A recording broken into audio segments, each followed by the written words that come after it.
Craving the perfect holiday snack? Check out Farmer Bill's Biltong. Think beef jerky, but better. No sugar, no preservatives, just pure animal protein goodness. Crafted from premium grass-fed beef or bison and air-dried to perfection, Farmer Bill's Biltong is nutrient-packed, energy-dense, and perfect for an on-the-go treat or a standout snack for your next party. My favorite is the original bison, but the other flavors like the original beef, smokehouse, and spicy chili had me second-guessing that choice more than once.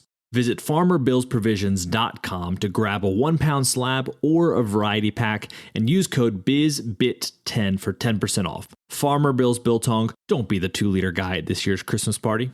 Motiv's purpose is not to create circular economies. Motiv's purpose is not to proliferate the adoption of Bitcoin. Motiv's purpose is to help people, especially the most vulnerable. We attack that by getting rid of dependencies. The reason that we continue to choose and use Bitcoin is there's nothing that works quite as well. There's nothing that works anywhere close to as well. Many things that we do would be impossible on fiat and in the banking system.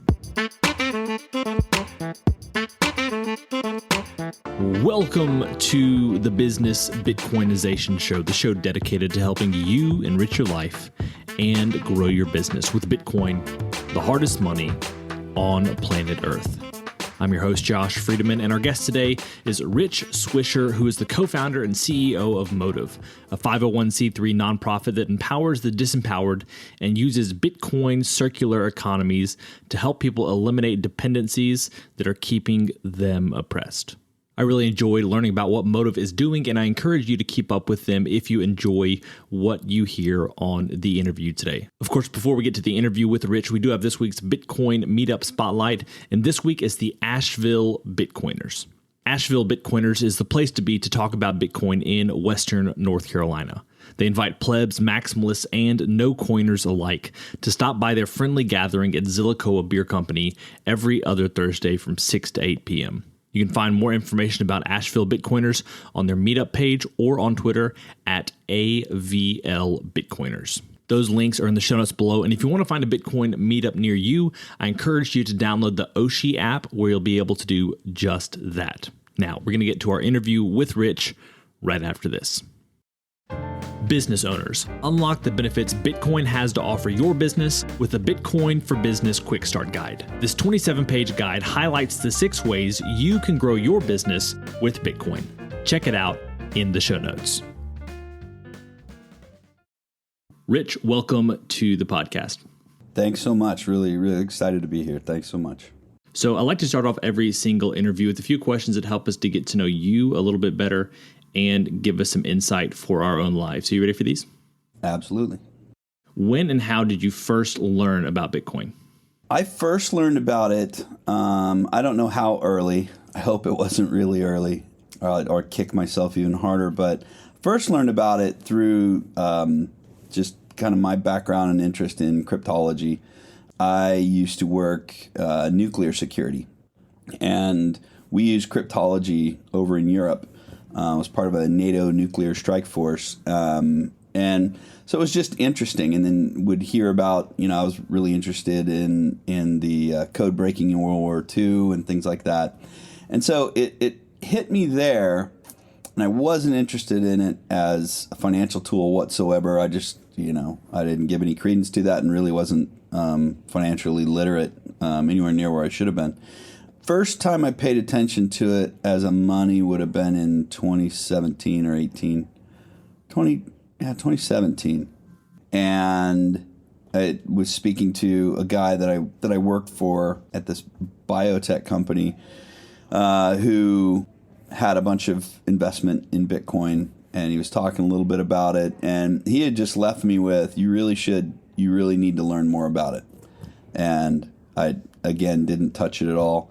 And then a close family friend was working with somebody who was doing philanthropy in Bitcoin, and I put them together with a nonprofit who declined donations in Bitcoin. They had too many restrictions for the donor, and then I started my own nonprofit not too long after that, and myself didn't think too much about Bitcoin. I knew the kind of the requirements and the interest this donor had. And I didn't see any way to do it. And then we end up in the summer of 2020, and I'm looking for funding, and everyone has alligator arms. It's, the beginnings of the lockdown and everything. And I went back to that donor, and that's when I started taking orange pills. What's an insight or fact about Bitcoin that you wish everyone understood? The value of true decentralization. Everyone talks about DeFi, and they're talking about crypto. Well, it's not DeFi. It's separated from regulatory structure, but I don't know that that's a great thing in itself. I don't believe it's a great thing in itself. It's not decentralized. All these other coins are owned by an individual, a company, a government, an entity of some sort. The real value in Bitcoin is that it is more like an element. Bitcoin it's also one of the challenges in promoting adoption. Bitcoin is like wood. Wood is great. Nobody advertises just, hey, you should use wood. If they're selling specific lumber, they'll advertise that. If they've built a wood product, they'll advertise that. But Bitcoin is really just like wood. And the other currencies, all of them, fiat, crypto, all the centralized currencies, they're like a can of corn. One of them might be a can of corn. Another one might be a box of cereal. Are they useful? Sure. Depending on what you're hungry for and what your specific use is. Wood is always useful. Some people burn it. Other people make gorgeous furniture. Some people make things that have lasted for thousands of years. Other people, it's just structural. Some people like it to stay as a tree so they can get shade under it. It does all kinds of things. And it's also essential for the planet's survival. We would all go away without trees. And the other currencies are just things made up. They're ideas that are made up. Me and my friends, when I was a little kid, we'd make up stories, whether we were playing army or good guys, bad guys, or whatever. We'd make up stories and we'd take on personas and we'd be this stuff. And it's over at the end of the day, or at least it's over at childhood. And I really think we're resting on a financial system that's built like that. What is the Bitcoin resource you most recommend to other people? Probably, other than donating to Motiv, I would recommend the Bitcoin Standard. And not even necessarily the part where it goes into, I don't know if you'd want to call it evangelizing Bitcoin, but it lays out a great historical path for people to understand what money is, what currency is, and what the financial systems that things are built on, how they came about and why they are here and what they are based on. And that's why I say I used to even work in fintech and I was not financially literate. I was whatever the other pills are. I was green pilled or whatever it is. And I was like, well, that's the way it is. I'm not an economist, so whatever, I won't mess with that. And the first times I had to really think about it was when we had this donor and was like, hey, I'm happy to donate to you, but you need to turn the transactions circular. Mm-hmm. And I started looking into, and I'm very thorough, I'm very detailed, and I didn't want to be like, hey, arguably, this kind of did it. I wanted to achieve it. I wanted to really achieve it and show back and go like, there, it was done. And I had to learn how an economy was built in order to do it. I mean, it's just, there was no shortcut to it. But the Bitcoin Standard is something I refer back to all the time in understanding things. And whether it's the book itself or just concepts retrieved from it. Beyond Bitcoin, what is a resource, tool, or idea that's been helpful to you or your work at Motiv recently? I would say the most useful thing we also had to tackle at one point. People would say, well, what are you doing? And to explain it, there's a lot of complexity. When you're creating a circular economy, I work with a lot of the other organizations that are adding to circular economies.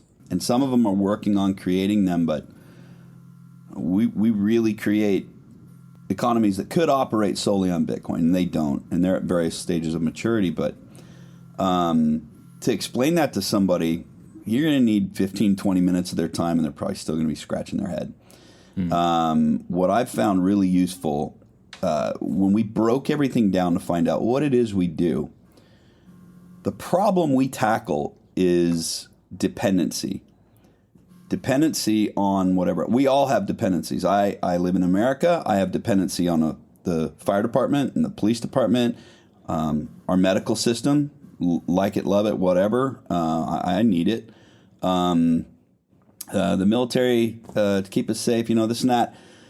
But they're not life or death dependencies. We live in a pretty secure web. Other people live without a lot of those protections.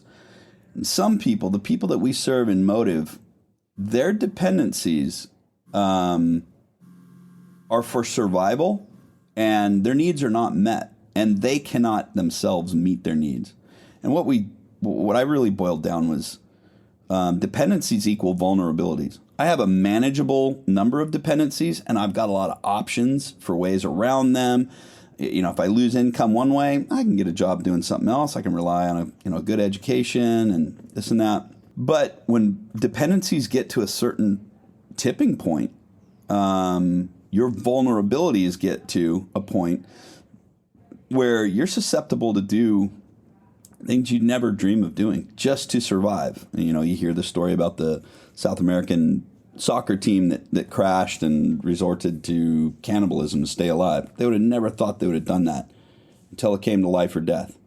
A lot of the things that the people in our programs have done, it's easy for us sitting here in the first world to judge them, even easy for people with means and resources in their own country to judge them.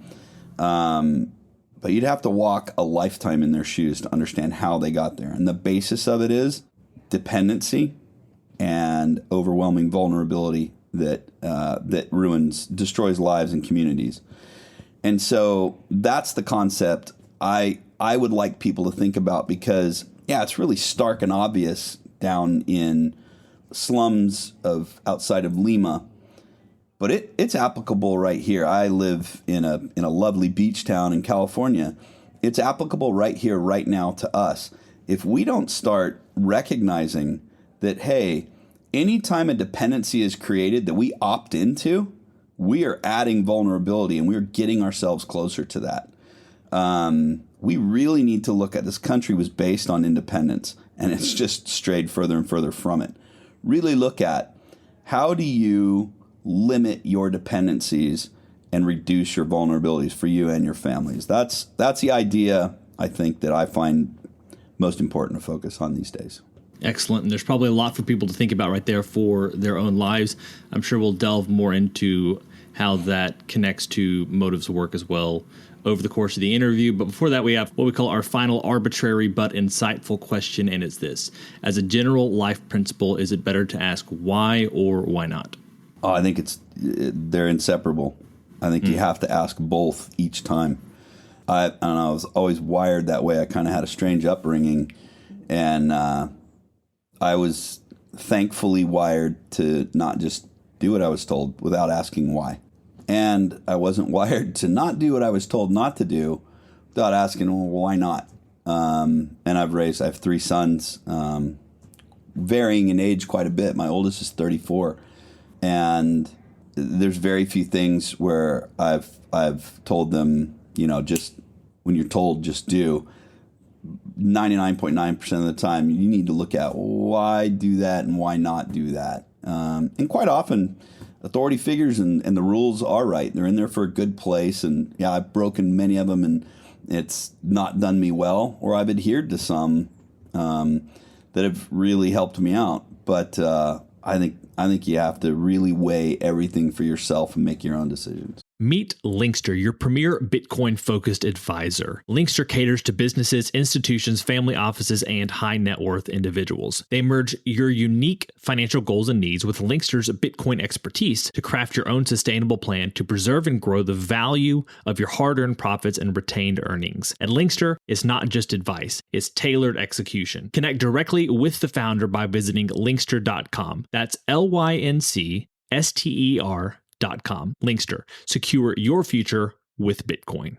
Today's episode of Business Bitcoinization is proudly brought to you by Velis Commerce, where the future of business technology meets Bitcoin. As we journey through the era of Bitcoin and its transformational impact on businesses, there's one name that stands out: Velis Commerce. Whether you're looking to build a cutting-edge website, a seamless mobile app, or custom software, Velis is your go-to team. They've been diving deep into the world of Bitcoin since 2014, making them one of the most experienced groups for integrating Bitcoin and Lightning payments into a variety of digital platforms. But here's what truly sets them apart. Velis Commerce doesn't just build. They bring a wealth of knowledge to ensure your project's success from day one. Their team understands the nuances of Bitcoin, ensuring that your business stays ahead of the curve.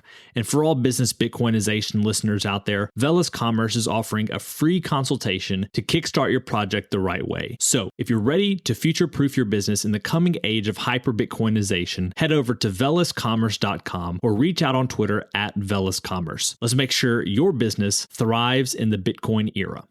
Excellent. Well, Rich, we're here today to talk about Motiv and what you guys are doing on the ground in at least Peru. I don't know about other countries you have your eye on yet, but if you could just share with us a little bit about Motiv. You've already talked about the importance of at least being aware of your dependencies and limiting those where possible.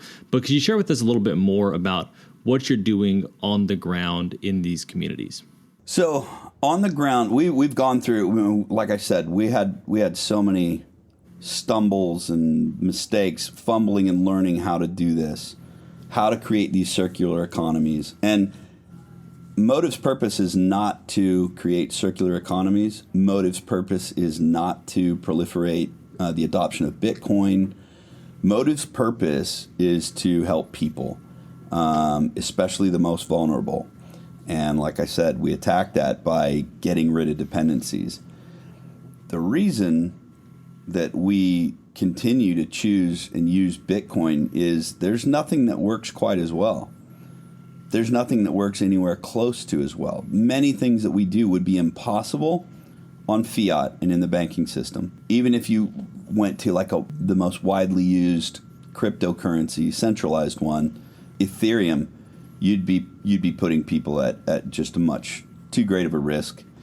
So we created these circular economies because it helps support what we do for the people in these communities, which is we figure out what their vulnerabilities are and their dependencies, and then we come up with ways to help them. And it's usually through, it's almost always through educational program.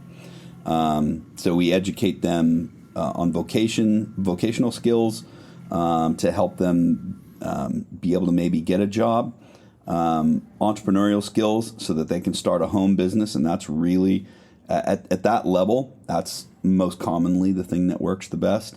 But we do some academic education, some language education, and then we have various programs that support them medically, nutritionally, and we do that through outreach. And medically, I guess I would say medically, healthcare-wise, nutritionally, sort of holistic, help the person approach.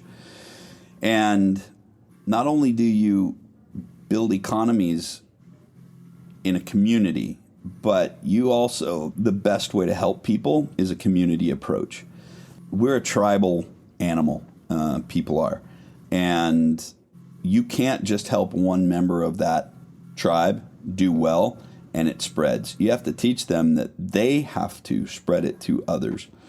So we've developed a program that hopefully has a viral nature to it. At the very least, the people that come through our program start earning their own money, start being able to pay their own way, start recognizing for the first time in their lives and the first time in, most of the time, many generations of their families' lives, what independence feels like and the value of financial independence and the ability to make the choices best for you and for your kids rather than just what do I got to do to survive. They start really, it transforms their lives. We press and require, they share that with others in their community, and we let them know, there's going to come a time where you're going to slip and you're going to fall. And if you've been walking along high on the hog while people around you are struggling to survive, when you fall, they're going to kick you and kick you hard. Conversely, if you've helped them learn how to do better for themselves and all, when you fall, they're going to recognize the teamwork that got them up and out, and they're going to be there to help you out, most likely, hopefully so. So that community approach, not only does it facilitate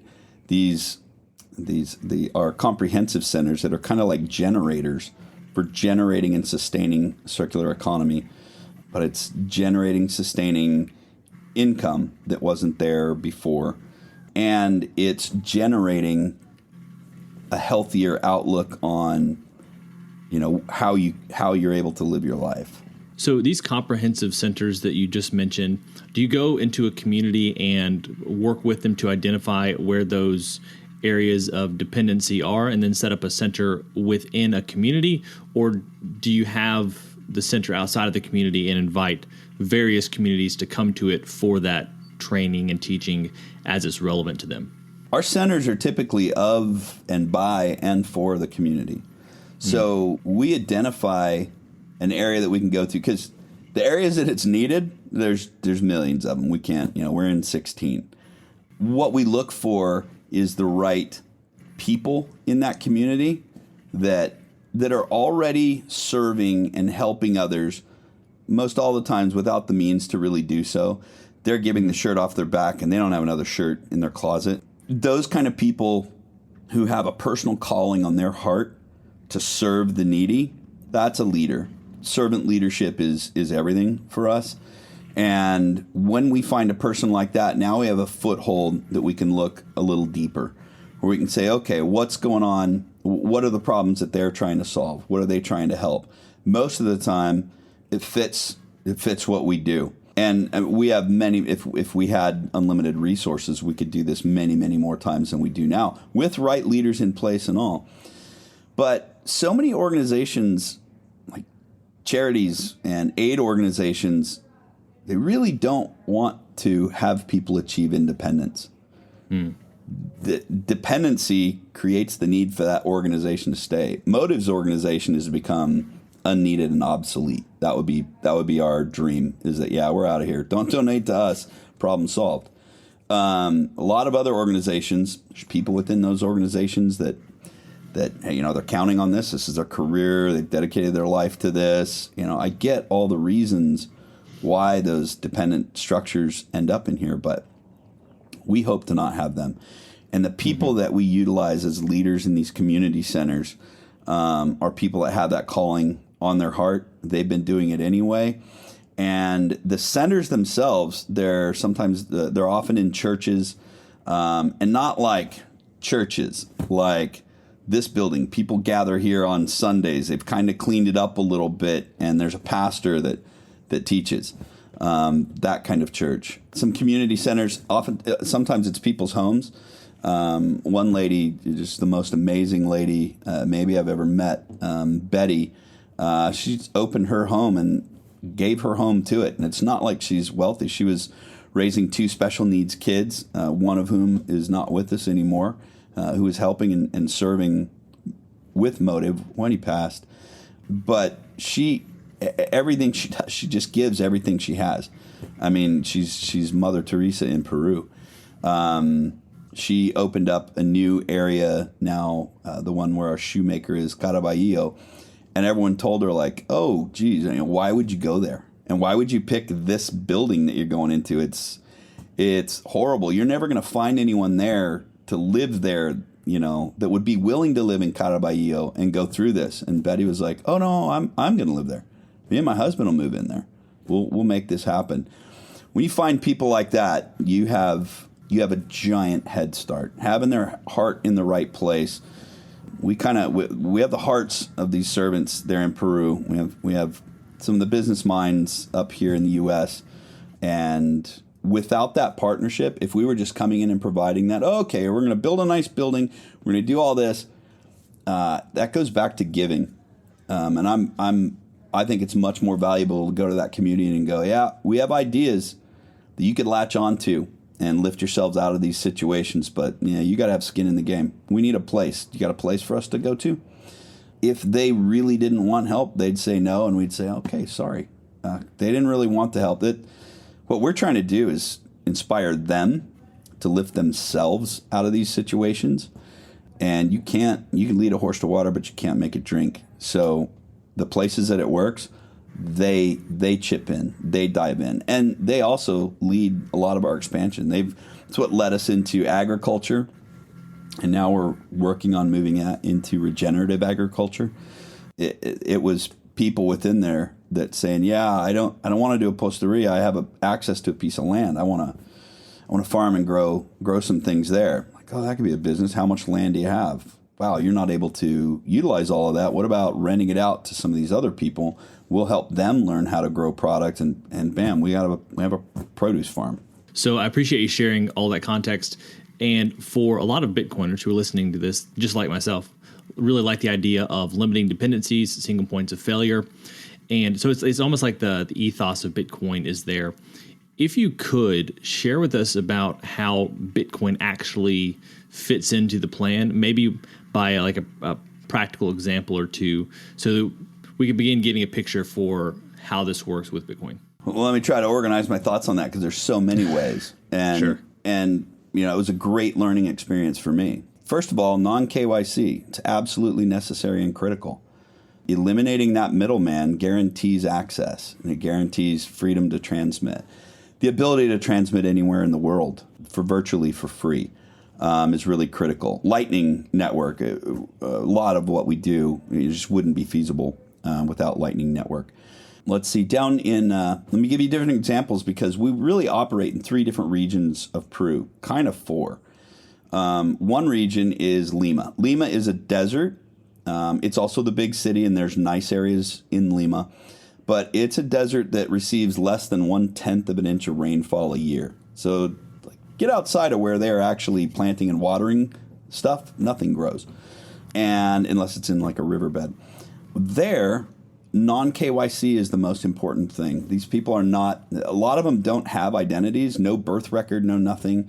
The ones that do, and let's say the best off ones that do have identity like that, and they have had a bank account before, were introduced to credit cards, magic plastic money that they ran up, and now it's 200% interest for them to bank. So they really are eliminated from banking anyway. Non-KYC allows everyone access to great financial tools without risk of falling into any of these, whether it be games or just systems they don't understand how to work. Bitcoin's safe for them all the way through if they understand the basics of what's important for securing Bitcoin. Then we have the jungle regions, and you have the Amazonian jungle, which is completely geographically isolated. You can only get there by air or river. And then you have jungle regions that are accessible, and both of them, the transmissibility is really important. The Amazonian jungle, transmissibility is really important. The jungle regions that are more accessible, non-KYC is really important. Transmissibility and the ability to place orders and receive deliveries, things like that, becomes more important. A lot of the transactions there, they're at markets and everything like most other places, but the water supply there is full of parasites. So we have a motive-led business that does water purification and delivers water all on Bitcoin.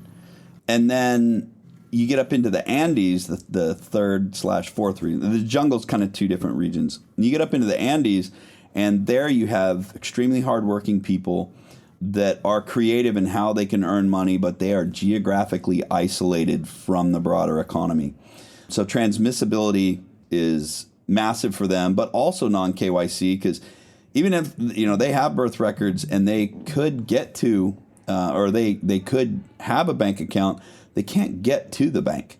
They can't deposit and withdraw. They're a 3-day walk from Cusco, and they don't have a car.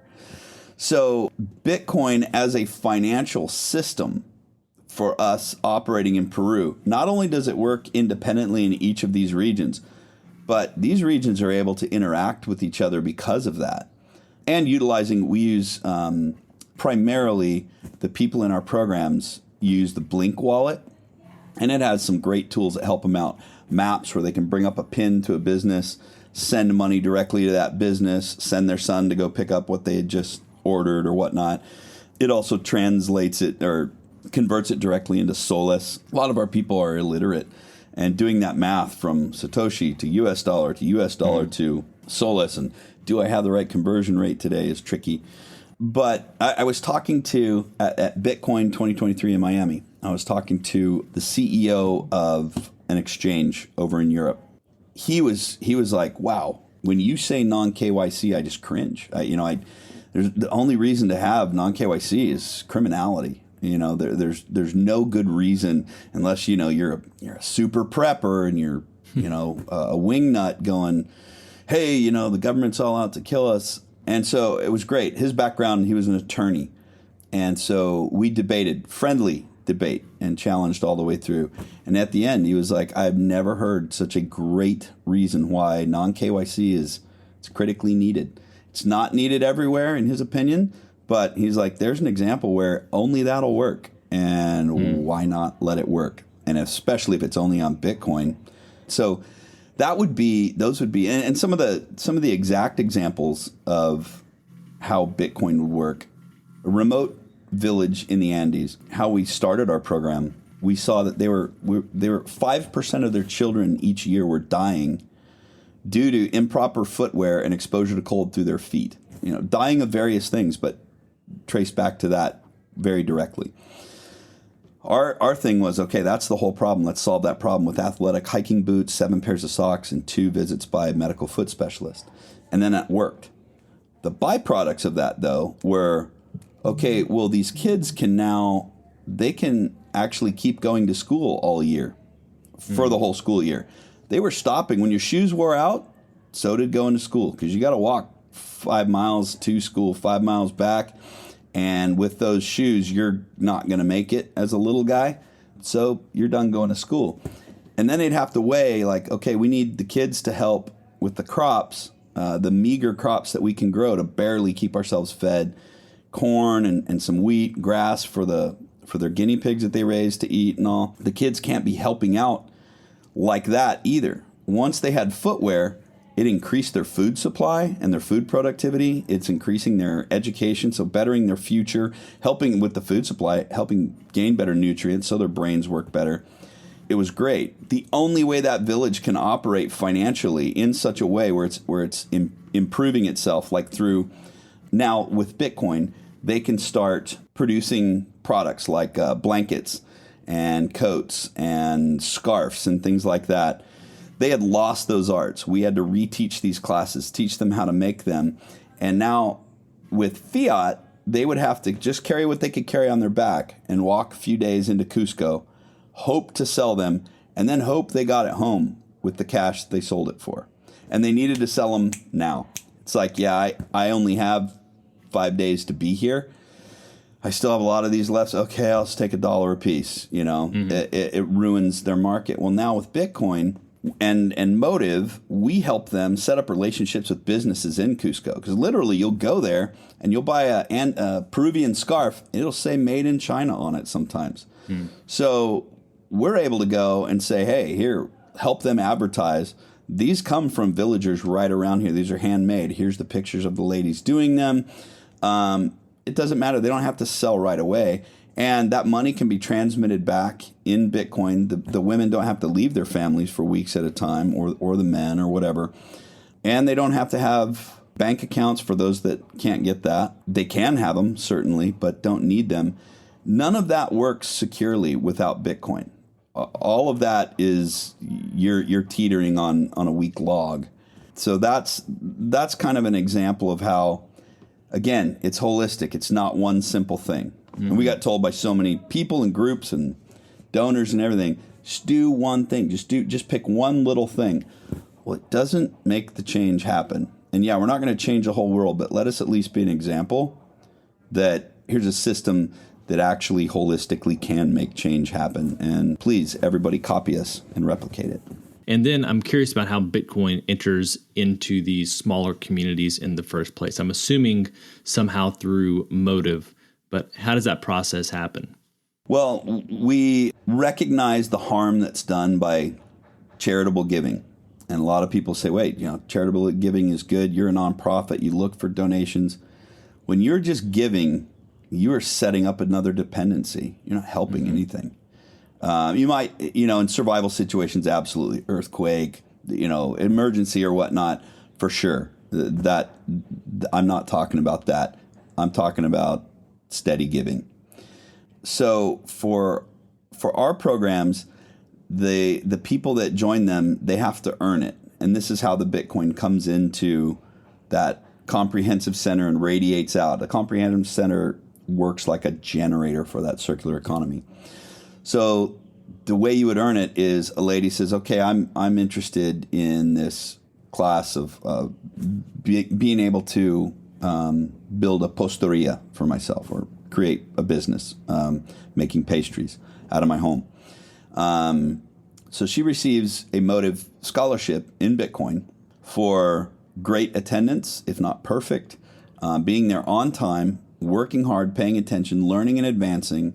We're really weighing all that, because if they're not trying to figure it out, then they are just sitting there and receiving it. And they get enough in that scholarship that they pay their teacher. Motiv doesn't pay the teacher. I mean, it all comes through us, but it's really important for them to recognize that I'm gaining value from that lady and she deserves something. Here you go. I'm paying you for what you're teaching me. It's so much more. You value things that you pay for and you sacrifice for so much more than you do the things you're just given. And then the ladies typically have children. Well, we have youth programs. Their children need daycare, or if their children need daycare, they normally do. They'll pay the daycare providers or the programs for their children to be in. So their children are in enrichment programs as well. There's enough in that scholarship then for them to buy their basic needs: food, water, medical, cell phone minutes. And so they're really earning a living wage. In their area, it's a living wage. It's not technically, but they're earning enough to dedicate that time to what they're learning. That amount of time of their day, okay, they're gaining multiple benefits out of this. And we're also teaching at the same time that's, you build yourself as a compound, not just build one wall. You have to build walls, doors, windows, roofs. And so I've got my children being taken care of in enrichment programs. I've got enough money to buy nutrition, cell minutes, water, some medical needs provided, usually provided through the center, but still they'll pay a little bit for that. That's part of making the transaction circular. You just can't be giving things out for free. And then the businesses that they're buying those things from, now you have a class with 30 ladies in it, and they're earning this money, and they have money to buy food and water and these things. So then it requires businesses around there to accept Bitcoin. And we haven't had big resistance in that, especially when it's near one of those centers. They're like, okay, we're earning, we can deal with this. So that goes out that way. Well, if you're a market and you're doing 20% of your business in Bitcoin and you have a 10% profit margin, what are you going to do with all that Bitcoin? They don't have Bitcoin ATMs. They don't have access to exchanges through bank accounts or anything like that. Then they need to pay for some of their goods in Bitcoin. They need to pay some employees' salaries in Bitcoin. And it just starts feeding that circular economy. And so now we have shoemakers doing all the shoes in Bitcoin. 95% of our programs are life-saving steps programs. They're made now by a guy that came up through our programs that is a shoe manufacturer who employs 7 people that are learning to become cobblers and shoe manufacturers. They're all paid in Bitcoin. The whole business runs in Bitcoin. He buys most of his supplies in Bitcoin, and he makes really great shoes. So that's kind of how it starts, but it's not where it finishes. It just keeps radiating out deeper and deeper. Well, I feel like we've just scratched the surface here. There are plenty of other things we could talk about, but if you could maybe share some final thoughts as well as ways to keep up with what Motiv's doing. The thing to keep in mind is don't look at what we're doing in Peru, and if you look at our social media or YouTube channel and you see, like, oh my gosh, those are conditions that I'm never going to have to live in. What you need to recognize is that you're wrong about that. Those people ended up in those situations because they opted into dependency situations, or they were slammed with dependency situations. We here in the U.S., in Europe, and in more of the financially sound and secure places, we're faced with those kind of decisions right now. Those who are not into Bitcoin, you should learn. Don't be ignorant. It's okay to be naive. We always start there. But don't be ignorant where you're ignoring something that you've heard so much about. And I'm coming from an ignorant guy who was ignorant about it for way too long. Not pointing fingers that aren't pointing back at me as well. When they're talking about CBDCs, or they're talking about crypto stuff and all of these different nut and shell games with finances, you need to recognize that, wait a minute, I can handle Bitcoin independently as well. It's an independent store of wealth. Even BlackRock is now saying it's a good replacement for gold. Start looking at that, and if you start down that path now, you're going to have the ability to make wiser decisions for yourself, your community, and your country when you understand the need for self-custody of your money and your store of wealth, and to not have to have all these trusted intermediaries, because when it hits the fan, they pull back. When it hits the fan, your Bitcoin is much safer. That's what I would tell people to think about. Don't look at Peru as, oh, it's so good for the poor. It is. And it's doing great things, and I encourage you all to donate to Motiv. But don't count yourself out of ending up in that kind of situation in the years or decades to come, or your families, or the community that you've sacrificed and tried to build.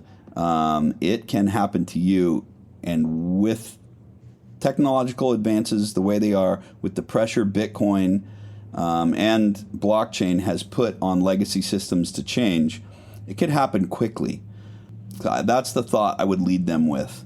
And through that, if you want to see the way it develops more, pay attention to us. Pay attention to what's going on in Motiv and how it is changing things from the ground up, where people in absolute obscurity are generating self-sustaining income for themselves and their family.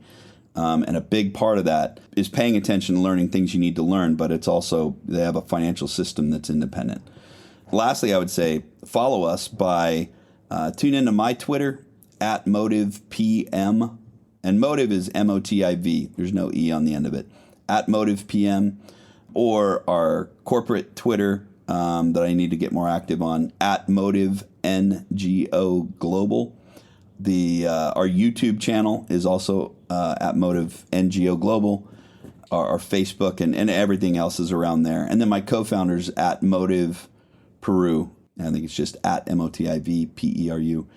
Tune in there, communicate with us. We're also not a lot of people say, oh, I'd love to come down and see all this. We work in extraordinarily vulnerable areas. Also, many of them very dangerous. It's not open for tourism.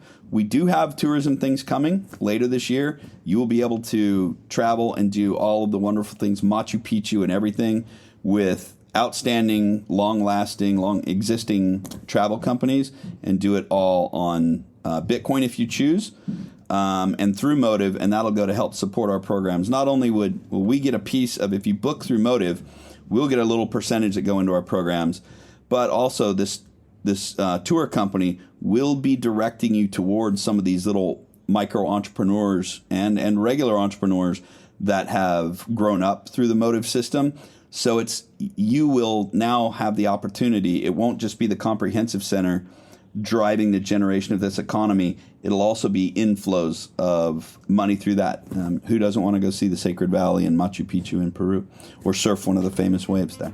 Perfect. All right. Well, Rich, thank you so much for your time today. It's been a pleasure. Thank you. Appreciate it. Well, friends, it's a wrap. Thanks so much for listening to this episode of the Business Bitcoinization Show. If you want to reach out to either me or Rich, you can find those links down in the show notes. And follow along with what Motiv is doing at their website, motiv.ngo. As always, keep building, keep growing, and until next time, keep living and leading well. If you're a regular listener of the podcast, thank you. If you want to take a further step in your support for the show, you can help us grow by listening on Fountain, a value for value podcast app on iOS or Android.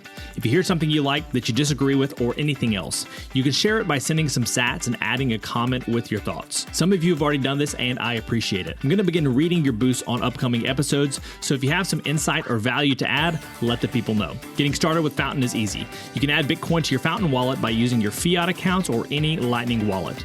And one of my favorite features is that once you're using the app, you can earn sats just by listening on Fountain. Check out the link in the show notes to get started with Fountain today.